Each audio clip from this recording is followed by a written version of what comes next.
So what if I told you that the phrase doing your homework is actually like a psychological trap? A trap. Okay, I'm intrigued. Yeah, or that saying something like I'm bad at math isn't actually a statement about your mathematical ability at all. Right. It's actually a symptom of how you were programmed to view reality itself. Wow. Yeah, that is heavy. It is. So welcome to the deep dive. Today is August 1, 2026. And look, if you're listening to this, you are someone who likes to pull at the threads of reality. You're a learner. You want to figure out how things actually work under the hood. Exactly. You don't just want the surface level facts. You want to, crack open a concept, look at all the intricate gears turning inside, and just really understand it. And we have a really fascinating artifact to crack open today. We do. So what are we looking at today? Well, it's a framework originally built by two educators, Right. John and Emma. Right. And they host this advanced English language program called PodZone. PodZone, yeah. And their original goal was just to map out the English vocabulary of education, moving from basic beginner terms, what they call the A2 level, all the way up to C1 and C2, absolute mastery. And this is the crazy part. When you lay all these words out chronologically, it stops being a vocabulary lesson. Totally. It becomes a psychological roadmap. Yeah. It's actually a bit unsettling because it implies that the very words we use to describe school, they dictate the boundaries of how our brains even develop critical thinking. Right. The vocabulary we have access to fundamentally restricts or expands our understanding of any given space. Which means our mission today isn't just to memorize English terms. I mean, nobody wants to just sit here and do that. No, definitely not. We are going to trace this journey from the simple, binary, almost childlike concepts of early schooling. All the way into the really complex, society-altering, philosophical debates of higher academia. It's like we're watching the human mind wake up level by level. That is a great way to put it, because John and Emma's progression perfectly mirrors cognitive development. Let's start with the foundation they lay out then, the A2 baseline. Right, the early days. When you look at the words mapping early education in this source, it is incredibly physical. Very spatial, yeah. Right. You have primary school or elementary school, depending on where you are, and that leads directly to secondary school or high school. And maybe eventually college or university. Exactly. The path is entirely linear. There's no deviating, and the physical environment is completely unambiguous. You are a student. Yes, you are a student and you are placed in a classroom. And the authority figure at the front of the room is the teacher, or, later on, a professor. Right, and you're surrounded by these subjects that are just firmly boxed into their own isolated categories. Non-overlapping, yeah. Math is math. Science is science. Exactly. History, English, art, music, there is absolutely no gray area. And the spatial dynamics of that environment, they're designed to reinforce a very specific hierarchy of knowledge. Wait, how do you mean? Well, think about it. The teacher stands at the front. The students sit in rows. The knowledge physically travels in one direction. Oh, wow. Yeah, I never thought about it like that. Right. And that lack of ambiguity, it extends to how performance is measured. This is where the psychological conditioning really begins. Yes, the good at and bad at binary. Exactly. John, in mapping out this framework for PodZone, he actually uses his own childhood as the example here. Right. He talks about his favorite subject. Yeah, he notes that his favorite subject was English because he was good at writing stories. But he was bad at math. Because, quote, the numbers were too difficult. The numbers were too difficult. I mean, that framing is just so revealing. It really is. It's completely binary. And more importantly, it completely absolves the student of any real agency. You're either intrinsically good at something or you're intrinsically bad at it. Right. It treats learning not as an ongoing process, but just a fixed state of being. Yeah, he isn't saying, oh, I haven't grasped this mathematical concept yet. No, he is declaring a permanent trait. It's almost like having brown eyes or being left-handed. I'm just bad at math. Exactly. But you have to understand, the cognitive load of viewing the world that way, it's actually very low. Okay, that makes sense. Which is why it's the default for early development. It's an essential survival mechanism for a young mind entering this really complex institutional system. You just categorize yourself quickly. Right. You arrive in this physical space, the classroom, Right. and you passively discover what innate talents you possess. The underlying assumption being that the student is just a vessel. Yes. The teacher pours the knowledge in, and if the vessel leaks when it comes to mathematics, well, you're just bad at math. You know, if we think about this foundational understanding of learning like a video game, Oh, I like this. like a video game HUD, right? Yeah. A heads-up display. It clarifies the mindset entirely. Well, in a very basic linear video game, you just have a few elements on your screen. You have your map, which is the physical classroom. Right. You have your NPCs, the non-playable characters giving you quests, which are the teachers. Okay. Yep. You have your basic stats, which are your fixed traits of being good or bad at certain tasks. And finally, you have your score. The grades. Exactly. That's a perfect analogy. Yeah. Because the mechanics of progression in that environment are entirely transactional. Yes. The framework lays out this loop very clearly. The teacher gives homework, The student completes it, takes a test. and in return, receives a good grade or a mark. It is an economy of compliance. That's exactly what it is. Right. I hand you a completed worksheet, and you hand me a gold star or an A. Right. The student isn't taking ownership of the knowledge. No, they're borrowing it. They're borrowing it just long enough to write it down on a piece of paper so they can get paid in the currency of the classroom. And that transaction isolates the knowledge from the learner. Mm-hmm.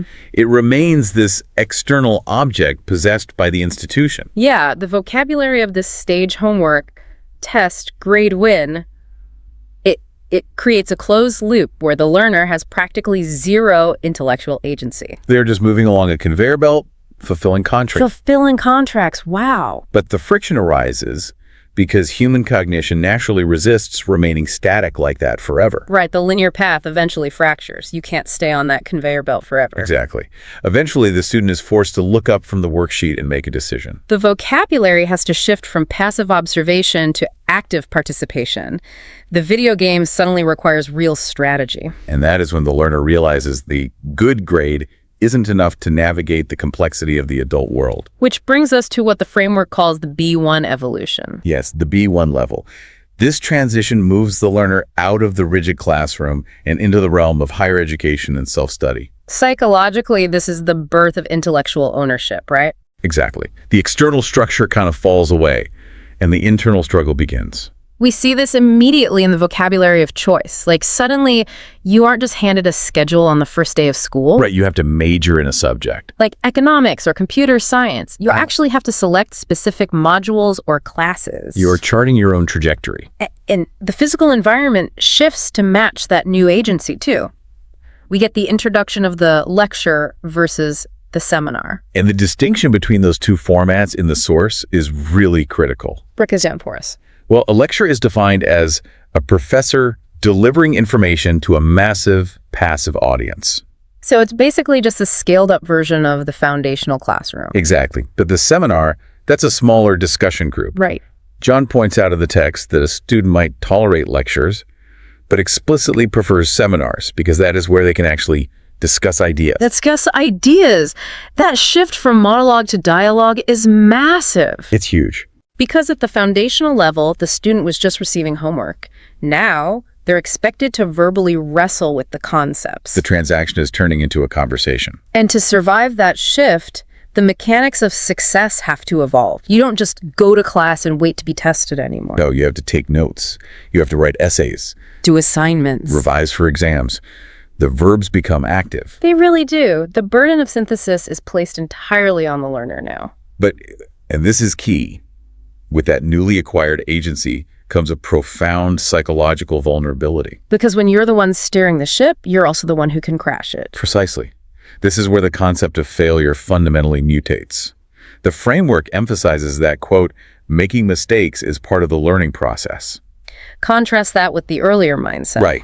Before, if you made a mistake, it just proved you were bad at the subject. It was this fatalistic conclusion. But now, making a mistake implies a mechanism for correction. It means you're engaged in an active, iterative process. Exactly. But the framework also highlights the shadow side of this independence. Oh, procrastination. Yes, procrastinating. Emma notes her own habit here of delaying or putting off work. Writing essays at the very last minute. We've all been there. Right. But think about it.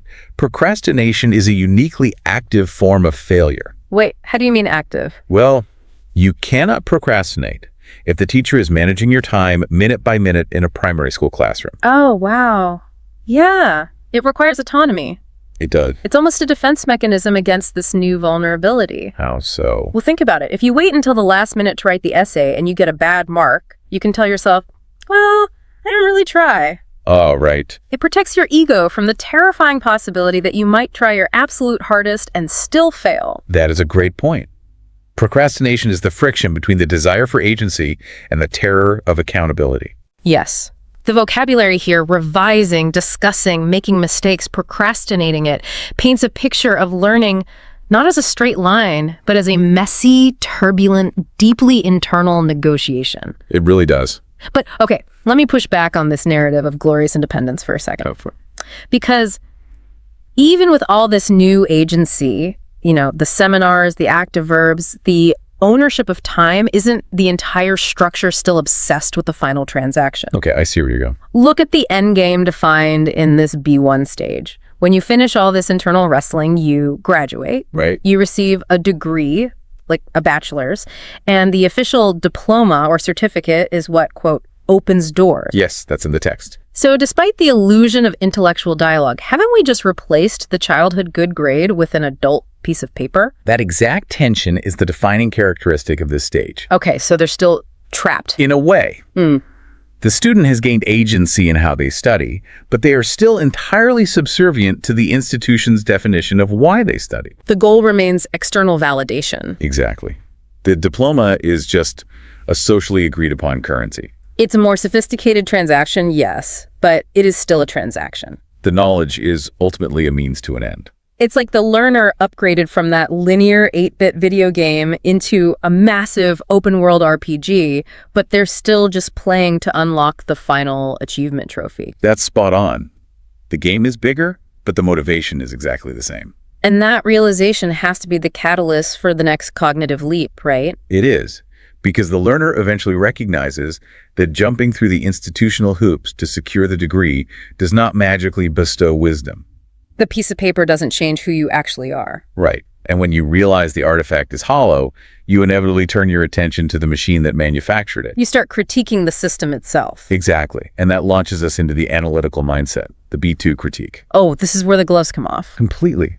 The language completely shifts from describing the experience of navigating the system to actively deconstructing it. The learner literally turns their vocabulary into a weapon to evaluate how and why we learn in the first place. This is the awakening of true critical analysis. And the framework establishes this by forcing a confrontation between two opposing educational philosophies. Let's hear them. On one side, we have rote memorization. Which the source defines as learning facts by repeating them. All right. And on the other side, we have critical thinking. Defined as analyzing information objectively to form a reasoned judgment. Exactly. And the bias in the framework here is crystal clear. Oh, extremely clear. Emma explicitly states that traditional schooling focuses too much on rote memorization and not enough on fostering critical thinking. They map this directly onto teaching methods, contrasting the traditional teacher-centered classroom with modern student-centered learning. And student-centered environments, they argue, demand collaboration and active participation. Right. Now think about what a radical departure this is from where we started. In the A2 baseline. Yes. In the foundational stage, the teacher-centered classroom wasn't just a method. It was the entire known universe. The teacher handed down the law and the student obeyed. There was no alternative. But now, the learner has acquired the vocabulary to realize that the teacher-centered model is merely a choice. And potentially a highly flawed one. Exactly. They are demanding a seat at the table. They're looking inward and recognizing that standardizing the delivery of information actually ignores the biological reality of how different brains process data. Which brings us to the concept of diverse learning styles in the source material. Yes. The visual learner learning by seeing. The auditory learner learning by hearing. And the kinesthetic learner learning by doing or performing the task. Right. And Emma identifies herself as a kinesthetic learner who has to physically perform a task to grasp it. A friction here is just palpable. Oh, absolutely. If you are a kinesthetic learner trapped in an industrial, auditory-heavy lecture hall, the system is actively suppressing your cognitive development. Yes. But the difference now is that the analytical vocabulary equips the learner to diagnose precisely why the environment is failing them. Rather than internalizing that failure as being bad at the subject. Exactly. They move from being the subject of the experiment to the scientist running it. That's a great way to frame it. We see words in this B2 level like conducting research, Forming a hypothesis, an idea to be tested. gathering data, and analyzing findings. You aren't just absorbing facts anymore. You're testing the validity of the facts you're given. And inevitably, the learner points that scientific method back at the institution itself. Which leads to the most aggressive systemic critique in the entire framework. The assault on standardized testing. Yes, the argument that standardized testing, quote, stifles creativity, stops or restrains it, That it coerces educators to teach to the test. and catastrophically fails to measure true intellectual capability. Because if we look closely at standardized testing, it is basically the ultimate corrupted industrial scale version of that early good grade, bad grade mindset. It really is. It takes the deeply nuanced, messy reality of human cognition and just forces it through a meat grinder. Just so it can be bubbled in on a Scantron sheet. Exactly. Standardized testing assumes that knowledge is a fixed, measurable commodity. It strips away all the context, the collaboration, the critical analysis. It reduces the learner back to a binary metric. And the analytical mind, having finally experienced the depth of true intellectual inquiry, views this regression as an insult to human potential. But okay, let me interrupt this systemic takedown for a moment. Sure. Because I think we need to examine the framework's own bias here. Fair enough. The text heavily champions critical thinking, right? And it aggressively attacks rote memorization as this archaic, stifling practice. That does. But based strictly on their own definition, learning facts by repeating them, doesn't this critique ignore a fundamental reality of human learning? How do you mean? Well, if you're going to form a complex B2 hypothesis, don't you still need a massive foundation of memorized A2 data? Like, you cannot critically analyze the geopolitical causes of a historical war if you haven't memorized the dates, the geography, and the names of the key players. That's very true. You can't write a brilliant essay if you haven't memorized the vocabulary. So isn't it a bit hypocritical to dismiss the concrete foundation just because you prefer designing the roof? You know, the paradox you're pointing out is a crucial flaw in how we often discuss educational reform. Right. The framework sets up a false dichotomy. It implies that critical thinking can entirely replace rote memorization. Which it can't. Neurologically and structurally, that is impossible. You cannot synthesize information that you have not retained. Exactly. Even to engage with this very framework, the learner had to memorize the definitions of these analytical terms before they could wield them in a critique. So in a way, the rebellion against rote memorization is slightly theatrical. A necessary fiction to justify tearing down the old system. Yes. The rebellion itself is the developmental milestone. Whether the critique of memorization is entirely fair is almost beside the point. Oh, interesting. So just the act of rebelling is the learning process. Exactly. The act of questioning the curriculum, the testing, and the authority of the institution proves that the learner has transcended the system's control. Wow. But here is where it gets truly dizzying. I'm ready. Once you start deconstructing the curriculum and dismantling the testing apparatus, you eventually run out of structural targets. You hit the bedrock. You stop asking how we learn, and you are forced to ask what knowledge actually is. Oh, which brings us to the C1, C2 zenith, the mastery level. Right. In the framework, John and Emma explicitly state that this stage transcends the individual student entirely. We're no longer talking about passing a class. No, we are talking about how the mechanism of learning shapes the fabric of reality and dictates the future of human society. Just casual, everyday stuff. Very casual. The terminology here fundamentally rewrites the rules of engagement. Let's examine some of these terms, starting with pedagogy. Right. Pedagogy is the method and practice of teaching. And the framework pairs this concept heavily with constructivism. Constructivist theory, Right. which argues that learners do not passively absorb information. Exactly. They actively construct their own understanding of reality through their experiences and interactions. Okay, let's connect the dots here, because the structural integrity of this progression is just incredible. It really ties everything together. It does. Constructivism is the philosophical anchor for everything the learner started discovering back in the analytical stage. Right. It validates the kinesthetic learner who has to physically interact with the environment. And it validates the B1 idea that making mistakes is how you iterate your understanding. Exactly. It shatters the transactional model permanently. Because if knowledge is something you must build internally through experience, then it cannot be standardized. No, it cannot be handed from a teacher to a student like a baton in a relay race. Which introduces the heaviest, most intimidating word in the entire roadmap. Epistemology. Epistemology, the philosophical study of knowledge itself. The framework asks the ultimate question here. Are facts objective, universal truths, or is knowledge entirely a subjective interpretation? And the framework definitely leans into the postmodern approach. It does. The postmodern perspective argues that knowledge is socially constructed and entirely context-dependent. Think about the magnitude of that shift for a second. It's massive. We began this journey with a student saying, I am bad at math. A fixed binary trait. And we have arrived at a scholar asking, are the axioms of mathematics objective universal truths, or are they a socially constructed framework heavily dependent on cultural context? It is cognitive whiplash. It really is. And the framework refuses to leave these questions in the realm of abstract philosophy. It immediately applies them to a harsh reality of sociology. Yes, it asks a really tough question.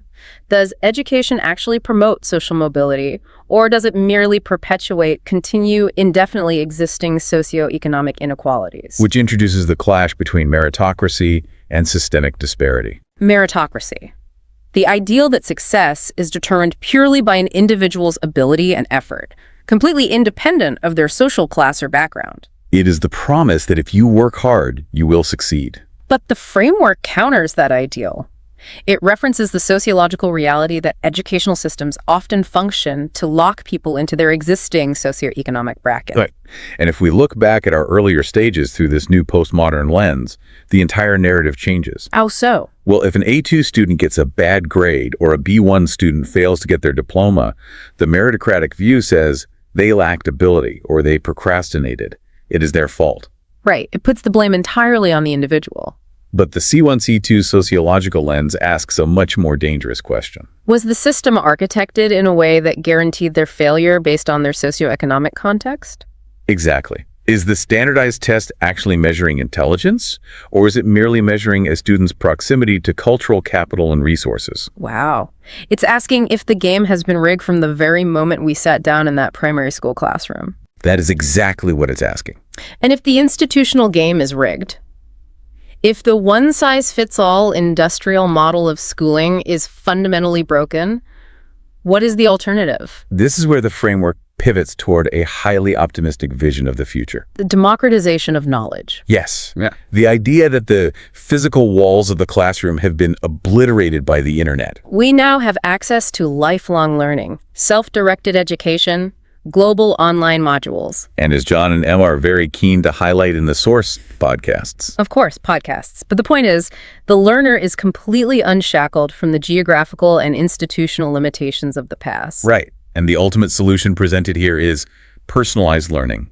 The vision that artificial intelligence and emerging technologies can weave unique educational paths tailored specifically to an individual's pace, background, and learning style. It is the total antithesis of the industrial model. Okay, if I can try to visualize this. Please do. The industrial model of education we grew up with, it's like buying a mass-produced, off-the-rack suit. Okay, I'm tracking. It is cut to a mathematically average specification. It sort of fits everyone, but it perfectly fits no one. Right. For some, the sleeves are way too long. For others, the shoulders restrict their movement. But everyone is forced to wear it, smile, and pretend it's comfortable. That's a brilliant analogy. The teacher-centered, standardized testing paradigm requires conformity to the garment, regardless of how it constricts the individual. Exactly. But personalized AI learning, as envisioned by this framework, is like having a bespoke cognitive tailor. A bespoke tailor? Yeah.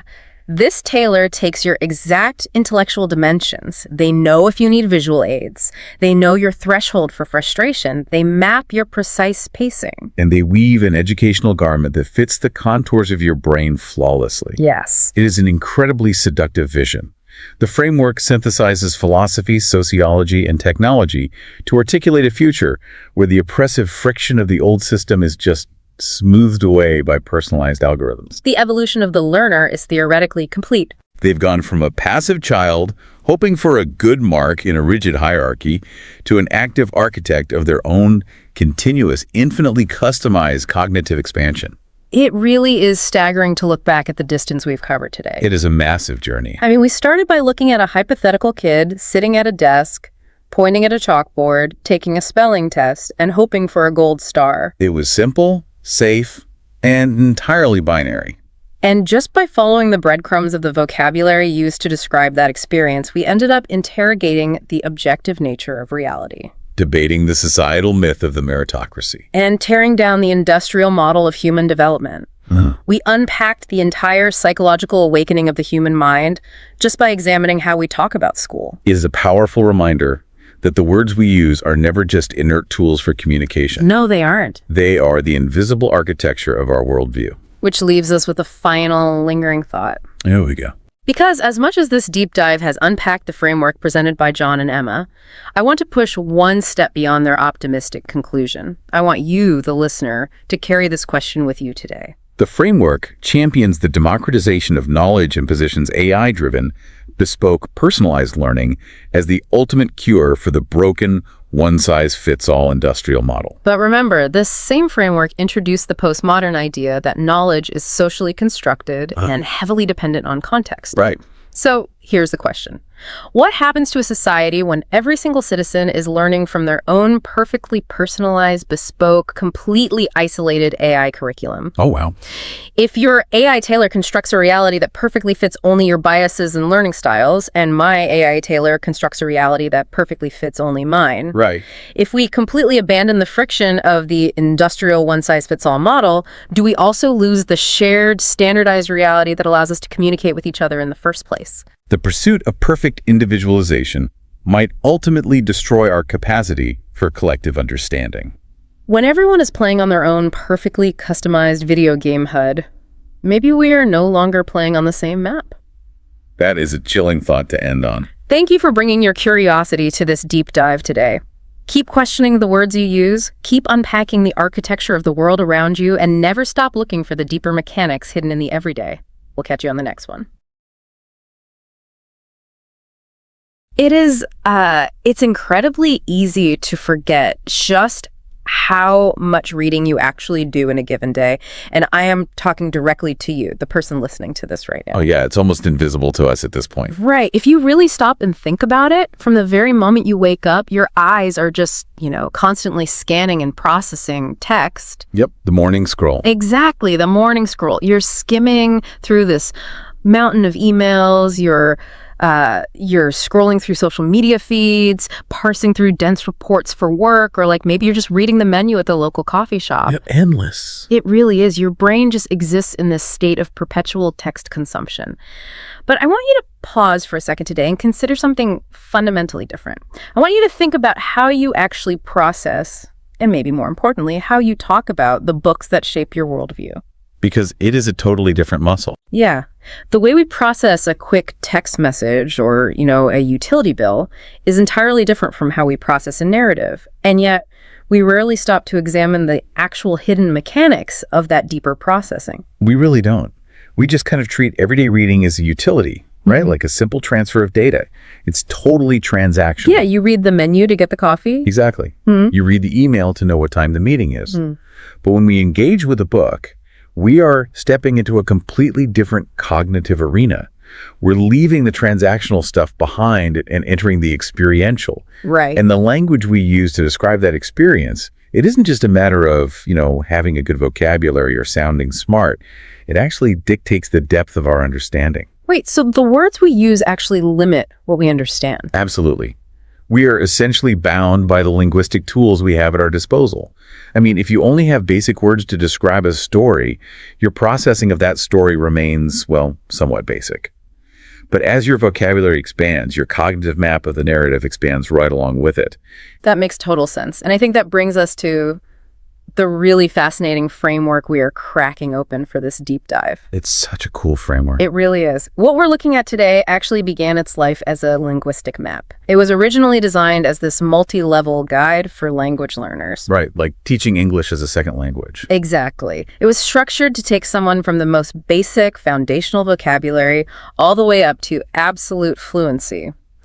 But in doing so and mapping out how to talk about books in a second language, it accidentally created this perfect blueprint for human intellectual development. It's wild how that happened. Yeah, it outlines the exact stages of how a human being moves from mere recognition to profound philosophical deconstruction of a text. Because it perfectly mirrors our cognitive evolution as readers. I mean, we don't just wake up one day understanding the complex sociological themes of some 19th century novel. Right, nobody starts with Tolstoy. Exactly. We have to start with the most visceral reactions we have as kids, building a foundation before we can eventually reach the complex theoretical frameworks used by literary critics. It's really a journey through 4 distinct stages of literary discourse. And our mission today is to take you on that exact journey. We are going to explore how you transition from simply calling a story good or boring to debating whether a text is a reflection of reality or a tool designed to teach us a moral lesson. We're going right down the rabbit hole. We are absolutely going down the rabbit hole of how we comprehend stories, and we're starting at the absolute bedrock of storytelling. The first step really is simply categorizing the world. It's the ability to look at a piece of text and make the most fundamental distinction in all of literature. The division between fiction and nonfiction. Right, which seems so obvious, but it's huge. It seems incredibly simple to us now because we're experienced readers, but think about a developing mind. It is a massive cognitive leap. You are essentially drawing a line in the sand regarding the nature of reality itself. Yeah, because fiction consists of stories that are simply not real. Right. They're fabrications, they're simulations of reality that are constructed by an author. Whereas nonfiction encompasses books about real facts, real people, real events. So it's basically setting the ground rules. Exactly. To understand a book, you first have to understand the contract you are signing with the author. Are they promising to tell you the truth of what happened in the physical world? Or are they promising to lie to you? Yeah. Are they promising to lie to you in a way that reveals a deeper emotional truth? I love that idea of a contract because that contract completely changes your posture as a reader. Like, if I pick up a biography, which is, just the story of a real person's life or a history book, I am reading to tether myself to reality. I'm gathering facts. You're seeking information. Great. But if I pick up a work of fiction, I'm voluntarily agreeing to be untethered. And within that realm of fiction, we start sorting these fabricated realities into distinct flavors. The genres. Yeah, the genres. We have the mystery, the thriller, fantasy, science fiction, romance.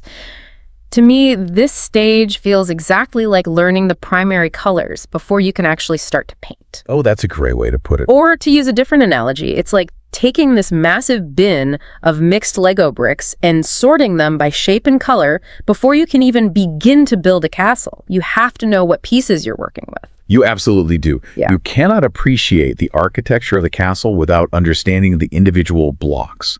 And the fundamental building blocks of any reading experience really come down to 3 indispensable elements. You have the author, the characters, and the story. The big 3. Right. The author is the architect. The characters are the primary subjects who are navigating the construct. And the story is just the sequence of events they endure. You cannot have a meaningful conversation about a book without establishing this basic reality, like who wrote it, who is it about, what is happening. Yeah, once you have those blocks laid out on the table, the immediate next step is reacting to them. And the vocabulary we use at this foundational stage in the framework is deliberately, almost aggressively basic. Very basic. We use words like good, bad, interesting, boring, like I am reading a good book, or I didn't like the book, it was boring. And I think as we get older and more educated, we tend to kind of look down on these words. We definitely do. We get snobby about it. Yeah. We feel this pressure to have a complex academic reason to dislike a book. We want to sound smart and say, oh, the pacing failed or the character arcs were unresolved. But I really want to push back on this. Is there an underrated power in this basic level? Like, have we lost the ability to just say a book is boring without needing to write a dissertation to justify it? I think validating that basic instinct is crucial because this foundation is built on pure honesty. Honesty. Yeah. You cannot reach complex philosophical debates about a text without first establishing your concrete visceral reaction to the object you're holding in your hands. I mean, if a book is boring, it has failed on a fundamental biological level to capture your attention. It just didn't work. Right. That raw emotional data is the necessary precursor to analysis. If you try to analyze the thematic resonance of a book that you fundamentally find boring, you are building a castle on a swamp. Wow. Building a castle on a swamp. Yeah, you have to acknowledge the baseline emotional reaction first. It is the purest, most unpretentious form of literary critique. It's totally like eating at a high-end restaurant. I mean, you can't sit there and talk about the subtle nuances of a chef's flavor profile or, the local sourcing of the ingredients if the food is just fundamentally burnt and tastes bad. Yeah. You have to start with the gut reaction. If the story doesn't work on that primary level, the rest is just academic noise. And when we look at how we describe the elements that do work at this basic level, it's very functional. Very practical. Take the mystery genre, for example. The framework we are exploring highlights a very specific word used to describe characters in mysteries like those written by Agatha Christie. The word they highlight is clever. Which is such a perfect foundational word to describe a mystery character, because it establishes an immediate, accessible relationship between the reader and the text. Oh, it does so. Well, when you call a character clever at this stage of reading, you aren't delving into their psychological trauma or analyzing them as a symbolic representation of British high society. Right, you're not doing a deep psychoanalysis of Hercule Poirot. No, not at all. You are simply acknowledging their function within the puzzle of the story. A clever character solves the mystery. It is a functional, satisfying descriptor that perfectly matches the expectation of the genre. It does what it says on the tin. Exactly. It shows that even at the most basic level of vocabulary, the reader is making connections between the type of story and the traits required to navigate it. You are identifying the moving parts. The author built a clockwork puzzle, and the clever character is just the specialized tool used to unlock it.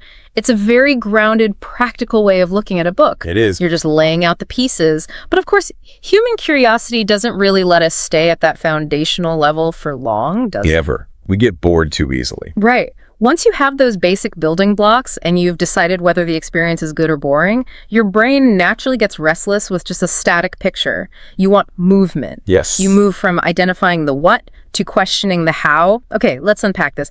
How is the structure actually built? What is making it move forward? And that restlessness pushes us right into the next phase of our cognitive evolution as readers. We stop merely looking at the finished castle and start examining the blueprints. We move from being passive consumers to active explorers of the narrative architecture. And this is where reading starts to get physically affecting. Like we move beyond just the broad concept of a story and start analyzing the actual mechanics, starting with the plot. Right, which is different from the story. Exactly. The plot isn't just a synonym for the story. It is the specific sequence of events. It is causality. Like, this happened, therefore this happened. And once you understand causality, you are introduced to the absolute adrenaline shot of literature, the plot twist. Oh, the plot. An unexpected event that completely upends the story. The psychology behind the plot twist is so fascinating to me. Because why does the human brain actively crave the subversion of its own expectations? That's a great question. Because a plot twist is essentially the author lying to you. Or at least they're skillfully withholding the truth and leading you down a false path until the last possible moment. They're tricking you. Yes. Yet we seek it out. We pay money for the privilege of being deceived. We crave that moment of cognitive dissonance where the pattern we confidently thought we recognized is suddenly shattered and reassembled into something entirely new.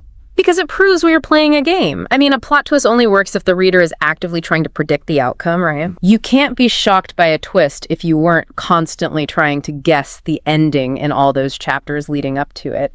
It's an active, competitive partnership between the reader and the writer. Exactly. It requires active engagement. And at this architectural level, our understanding of the people inside this game evolves as well. We move from just calling them generic characters to defining their specific roles in the conflict. So they get jobs. Yeah, they get titles. The main character takes on the title of the protagonist, and the primary source of their conflict becomes the antagonist. We are basically assigning them their positions on the chessboard. Right, white pieces and black pieces. And one of the key descriptors that often emerges right here for a protagonist is the concept of being relatable. This implies that the reader understands and feels a personal connection to the character's emotions or circumstances. Okay, I want to stop right here and throw a massive wrench into the gears, because this brings up a huge ongoing debate in modern reading culture. There is this overwhelming obsession right now with a character needing to be relatable in order for a book to be considered good. It is everywhere right now. It is. But think about a dark thriller. Say you are reading about a woman who slowly discovers that her husband is a serial killer. Do we actually need to relate to her? I hope not. Right. Do we need to see ourselves in her shoes? Or is it sometimes more thrilling, more captivating to observe someone completely alien to us, making choices we would never in a million years make?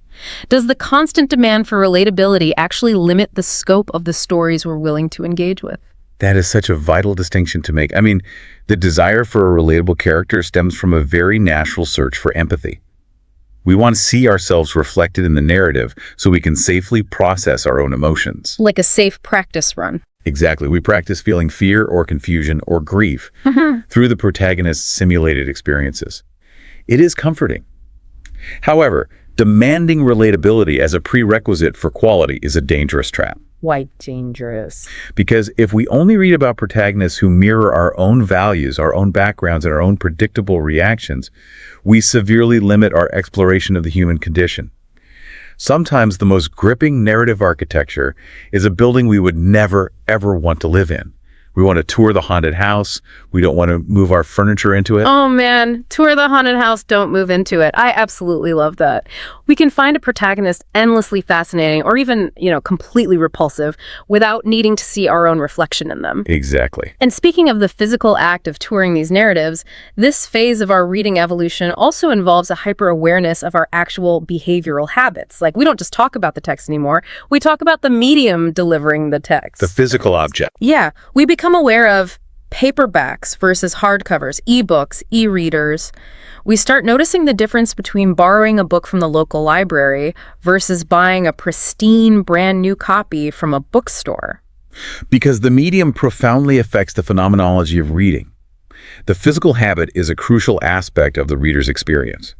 Does a gripping plot actually feel different when you're swiping a flat, cold pane of glass on an e-reader versus physically feeling the weight of a hardcover? It definitely feels different to me. Right. Think about the tactile sensation of a paperback. When you are reading a thriller, the dwindling number of pages in your right hand creates a physical, inescapable countdown to the climax. Yes. You can literally feel the plot twist approaching through your fingertips.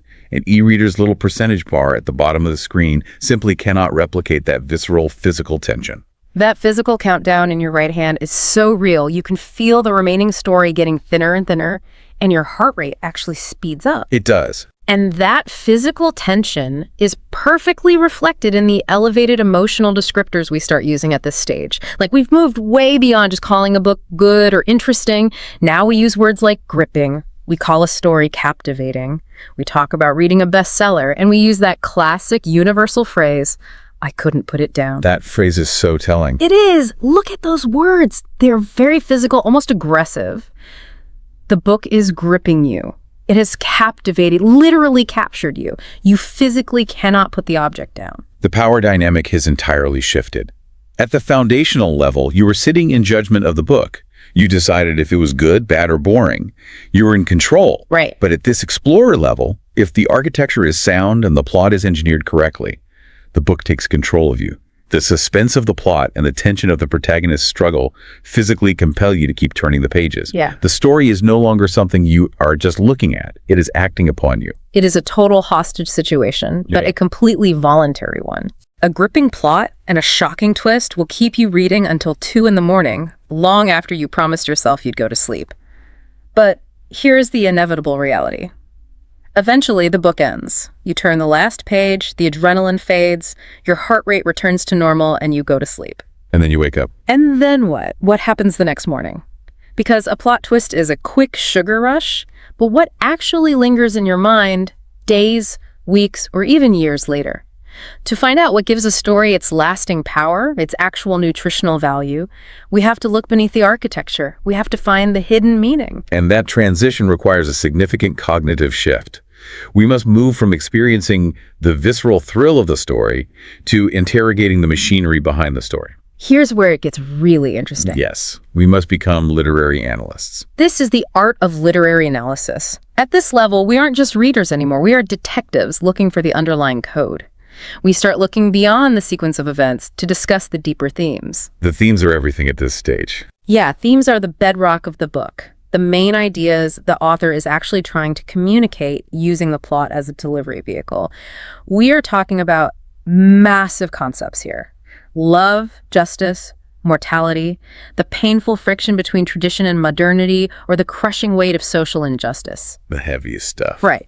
To go back to the magic show analogy, the foundational reader looks at the magic trick and just enjoys the illusion. Oh, nice. The explorer gasps at the prestige, but the analyst wants to get up on stage and examine the trapdoors, the mirrors, and the sleight of hand. We want to know exactly how the trick was done, and more importantly, why the magician chose to perform it in the first place. And the magician's tools, in this context, are the author's writing style and their specific use of literary devices. At this stage of development, we begin to analyze the prose itself. The actual words on the page. Exactly. The language is no longer just an invisible vehicle for the plot. It becomes an object of study in its own right. We ask ourselves, is the writing elegant and poetic? Is it intentionally dense, forcing us to slow down? Or is it concise and fast-paced, designed to accelerate our heart rate? That's a great point, the pacing of the words themselves. Right. And we evaluate the dialogue not just for information, but for authenticity. Is it witty and sharp, or does it feel clunky and dated? We are critiquing the craftsmanship of the delivery system. The words themselves suddenly have weight and texture, and the specific surgical tools authors use to give those words deeper meaning are what we call literary devices. Authors manipulate us without us even realizing it. All the time? Take foreshadowing, for example. It's basically the author planting a subconscious bomb in your brain in chapter 1. You don't even know it's there, but they've given you a tiny hint. And then in chapter 10, it detonates, and you realize the ending was inevitable all along. The best feeling. It is, but the device I really want to zero in on is symbolism. This is when an author uses a physical object to represent a massive abstract idea.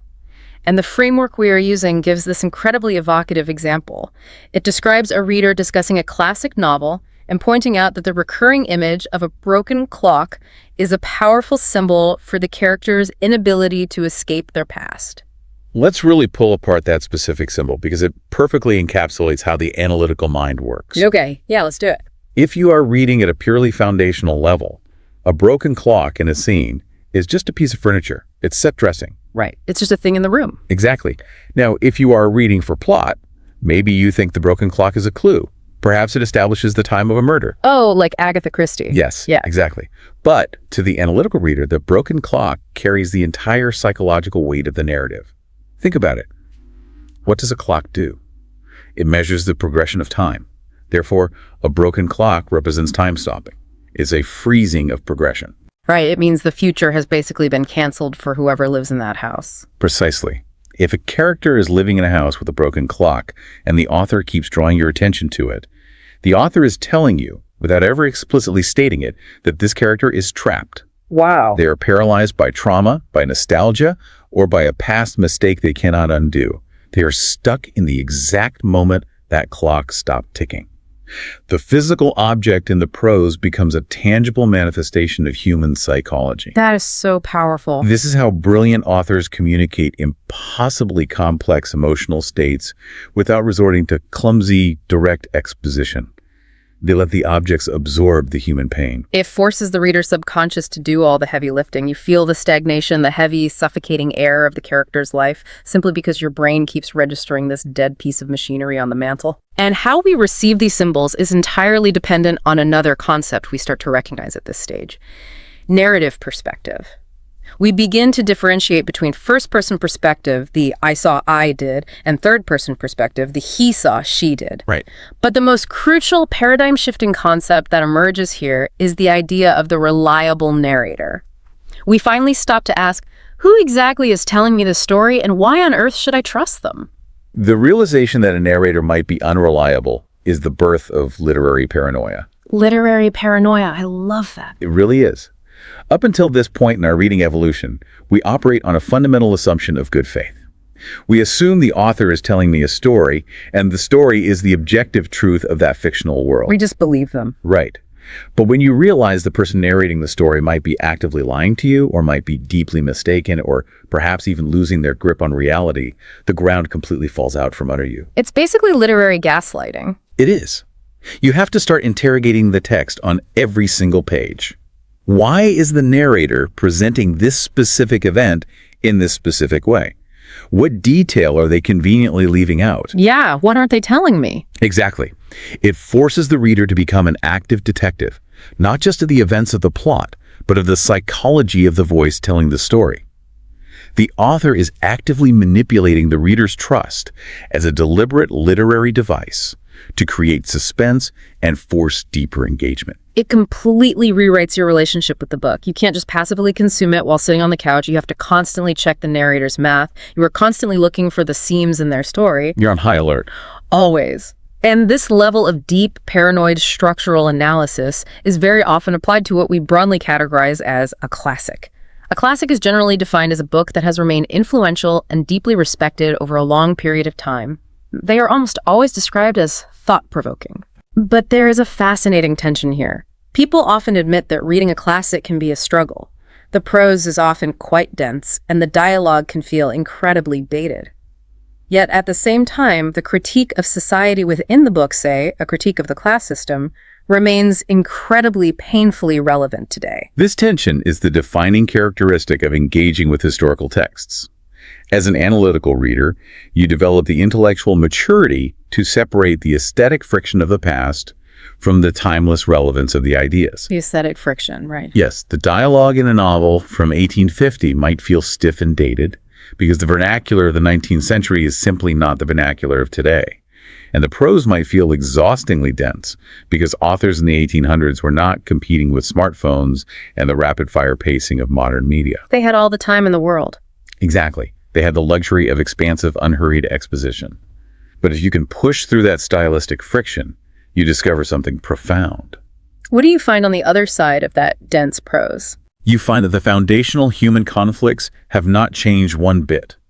The social injustice, the crushing weight of the class system, the desperation for individual agency, the fear of mortality, it is all exactly the same. Nothing changes. A classic is deemed thought-provoking precisely because it serves as undeniable proof that while the set dressing of society changes, the clothes, the technology, the slang, the core mechanics of human suffering, ambition, and triumph remain remarkably constant across centuries. It's like finding a perfectly preserved insect encased in amber. The amber might be hard, might be cloudy, and it might be really difficult to cut through, but the creature inside is perfectly intact. And by studying it, it tells you absolutely everything you need to know about the environment it lived in. That is a beautiful analogy. Thanks. And when you realize that a broken clock isn't just a clock, but a critique of social stagnation, and when you realize that a 200-year-old novel with incredibly dated dialogue is actually holding a perfect mirror up to our modern class system, you begin to realize something massive. Books do not exist in a vacuum. No, they don't. They are deeply, inextricably entwined with the society that produces them. And to truly understand them, we're eventually forced to step outside the pages of the book entirely. And that realization propels us into the final, most complex stage of our cognitive map. We transition from analyzing the mechanics of a single text to theorizing about the very nature of literature itself and its role in human civilization. So what does this all mean? We have arrived at the summit, the philosophy of text. The peak of the mountain. Yeah. At this level of understanding, our discussion completely transcends whether a single book is good or bad, or even how it uses symbolism. We are now looking at how we interpret texts broadly, and the massive role they play in shaping or sometimes dismantling our culture. This is the realm of literary theory and literary criticism. This is where we learn to apply specific philosophical lenses to a text to extract entirely different meanings from the exact same words. A book is no longer a static object. It changes depending on the theoretical framework you use to view it. Can you give an example of those lenses? Sure. For example, you might apply feminist criticism to a classic novel. You aren't just reading for the plot anymore. You are actively analyzing the portrayal of female characters, interrogating the power dynamics of gender within the narrative, and looking at how the text reinforces or challenges the patriarchal norms of its time. Wow, so you're reading through the plot to see the structure of society. Exactly. Another profound lens is post-colonial criticism, which examines how literature reflects the brutal legacy of colonialism and imperialism. I really want to dive deep into a specific example here because this concept can feel a bit abstract until you see it applied. Let's look at Joseph Conrad's Heart of Darkness. Oh, a classic example. Right. For a very long time, this book was a staple of high school and college literature classes, and it was primarily taught through a psychological lens. It was presented as this brilliant, terrifying descent into madness, a masterpiece of mood and atmosphere about a man traveling up a river into the unknown. The darkness of the human soul. Exactly. But then a post-colonial critic, most famously Chinua Achebe, comes along and says, wait a minute. Look closer. Let's look at how the native African characters are actually portrayed. Let's look at the unspoken assumptions the author is making about what constitutes civilization versus what constitutes savagery. And that shift in perspective is earth-shattering for the text. Exactly. The critic uses the text itself to expose the deep-seated racial biases of the author's era. And the thing is, the physical book hasn't changed a single punctuation mark since it was published. The words are identical, but the lens through which we view it completely alters its meaning, its moral weight, and its cultural value. The post-colonial reading of Heart of Darkness is the perfect illustration of the shifting, evolving nature of literature. It proves that the meaning of a text is not fixed at the moment of publication. It is not carved in stone. It's alive. Yes, meaning is constantly renegotiated by subsequent generations of readers who bring new ethical, societal, and philosophical frameworks to bear on it. We interrogate the texts of the past using the moral vocabulary of the present. And this constant conversation across time directly ties into another major concept at this philosophical level: intertextuality. Intertextuality. I absolutely love this concept. It is the idea that texts are endlessly connected to and constantly reference other texts. It is the absolute destruction of the idea that a book exists in a vacuum. It shatters that idea entirely. Right. A great example is how countless novels are full of allusions, which are just indirect references to Shakespeare or the Bible. It's the realization that every new story being written right now is just having a conversation with the stories that came before it. If you truly internalize the concept of intertextuality, it means that reading is not a series of isolated events. You aren't just reading one book by one author. You are participating in an ongoing, centuries-long dialogue. It's like walking into a crowded room where everyone's been talking for 1,000 years. Exactly. When an author writes a modern story about a political betrayal, they are, whether consciously or unconsciously, referencing Judas or Brutus. They are tapping into a well of shared cultural understanding. When they write a story about young, star-crossed lovers from rival families, they are in direct dialogue with Romeo and Juliet. You can't escape it. You can't. Understanding intertextuality allows the advanced reader to see the invisible threads connecting all of human storytelling. It turns the library from a collection of individual books into one massive, vibrating web of shared cultural memory. And realizing that everything is connected leads perfectly into the fierce debate regarding the canon. The canon wars. The canon wars, exactly. The literary canon is generally defined as the group of books considered by academics, universities, and critics to be the most important, influential, and foundational to our culture. The must-reads. Yeah, these are the books we force every high school student to read. But the framework we are exploring highlights the massive critique of that canon. The traditional literary canon has been heavily criticized for being overwhelmingly male and deeply Eurocentric, meaning it focuses almost entirely on European culture and values to the exclusion of a wider global view. Right. This has led to intense calls to decolonize the curriculum and include more diverse voices. And we have to make it clear, this isn't just a polite academic debate. This is a huge, ongoing cultural battle. We see it on the news all the time. It is arguably the central battlefield of modern literary studies, because the stakes are incredibly high. How so? Well, whoever controls the canon controls the foundational narrative of the culture.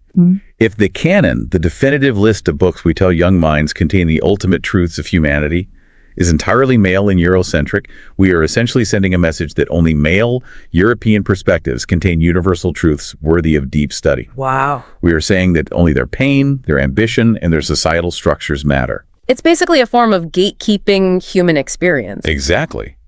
The call to decolonize the curriculum is not about destroying the classics.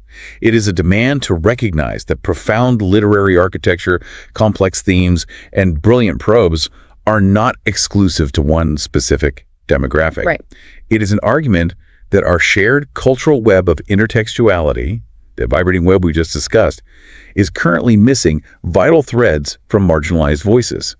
And if those threads are missing, our understanding of the human condition is fundamentally incomplete. We cannot understand the whole if we're only looking at a fraction of the tapestry. It is a demand for a bigger, more accurate mirror to hold up to humanity. And speaking of who controls the narrative, this philosophical stage introduces a concept that I know is going to cause some friction, and I am definitely going to wrestle with it. I have a feeling I know what's coming. We have to talk about the French theorist Roland Barthes and his famous essay, The Death of the Author. The core idea here is that a writer's intentions are entirely irrelevant to the interpretation of their work, and that the meaning of a text is created solely by the reader. Yes. Once a book is published, a metaphorical death of the author occurs, and the text is open to a multiplicity of interpretations. Now, I need to push back on this hard. I anticipated you might. It is one of the most highly provocative concepts in all of literary theory. Because it feels like a recipe for madness. I mean, if the author's intent truly does not matter at all, if what they explicitly meant to say is completely irrelevant the second the book is printed, doesn't that mean that any interpretation a reader has, no matter how wild or completely disconnected from reality, is equally valid? Okay, I see where you're going. Let's use a ridiculous example. If I read a cookbook and I decide that it's actually a tragic political allegory about the French Revolution, and the author comes out and says, no, it's literally just a recipe for quiche, does the death of the author mean I am right and the chef is wrong? Doesn't that risk total interpretive chaos?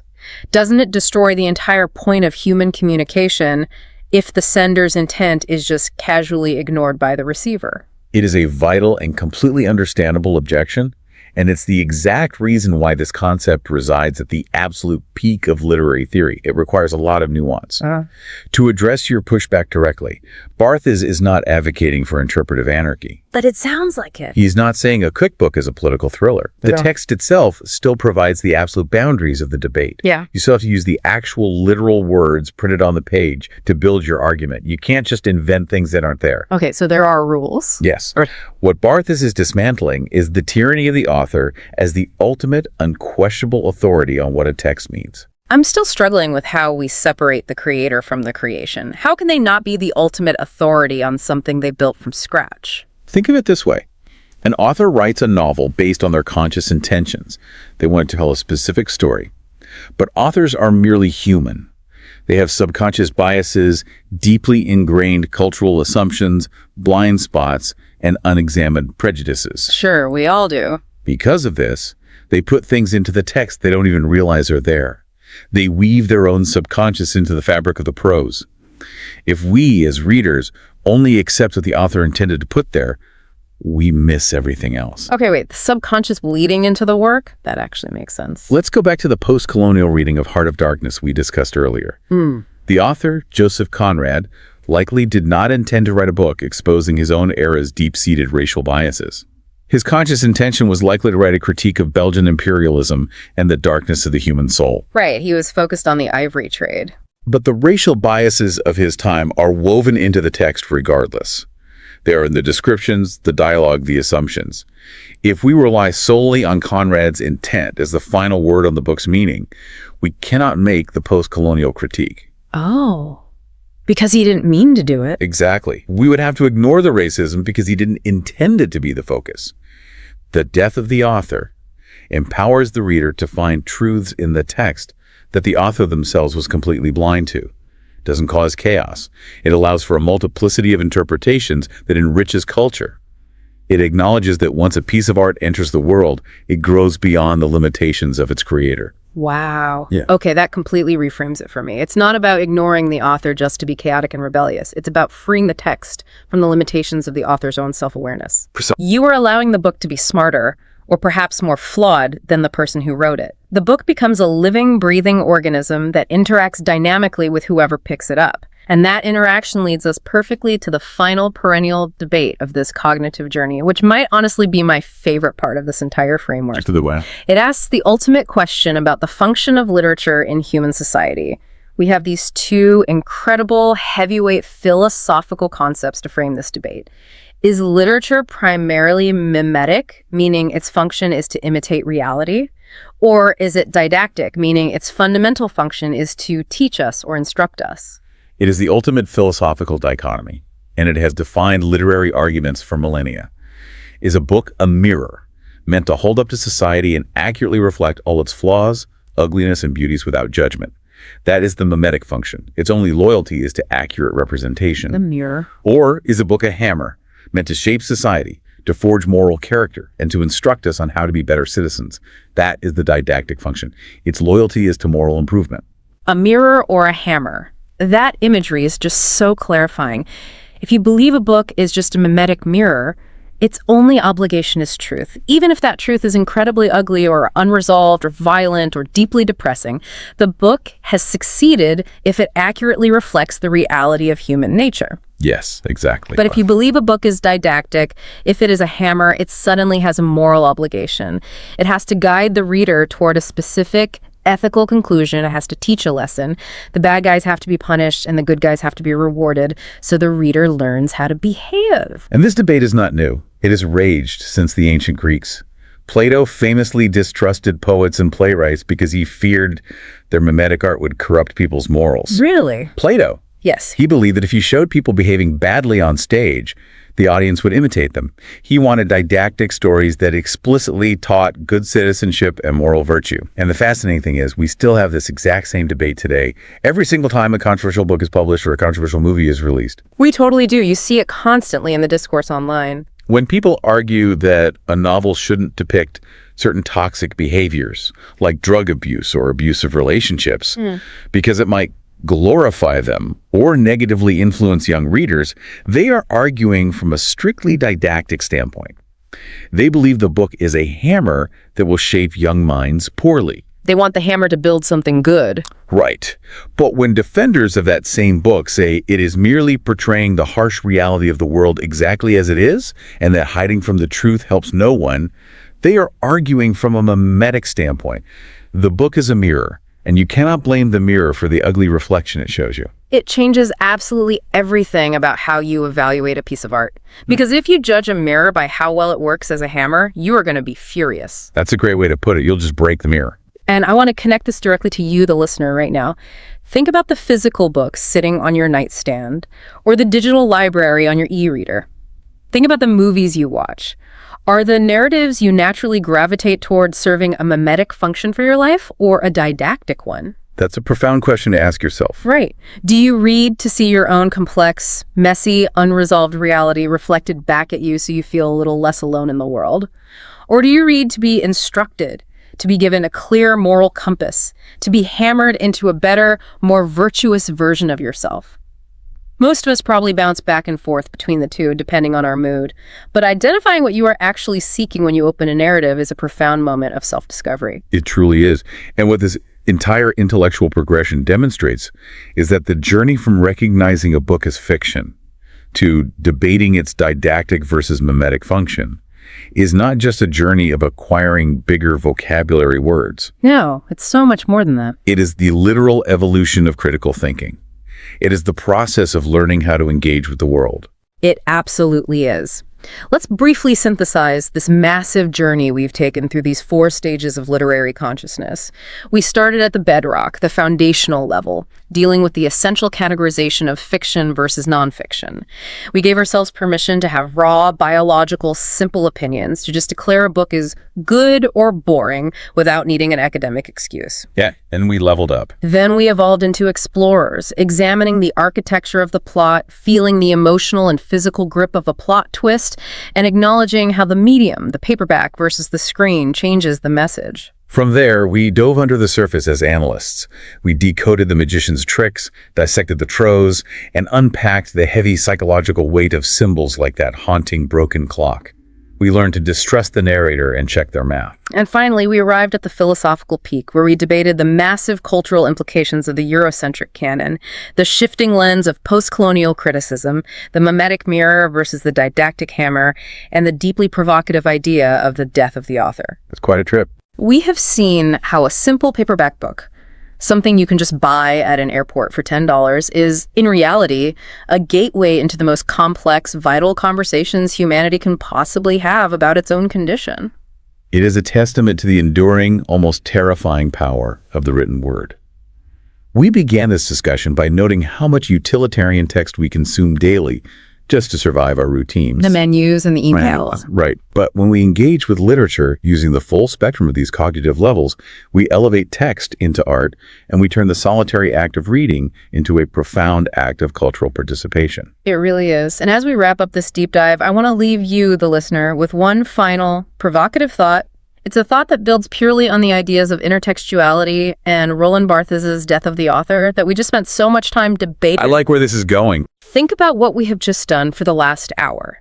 If it is true that every text is just a web of references to other texts, and if it is true that the author's original intent is dead once the words are released into the world, then doesn't that mean that you are the ultimate author of this very deep dive? Oh, wow. We, the hosts, have spoken these words. We had our conscious intentions. We had a plan for what we wanted you to learn.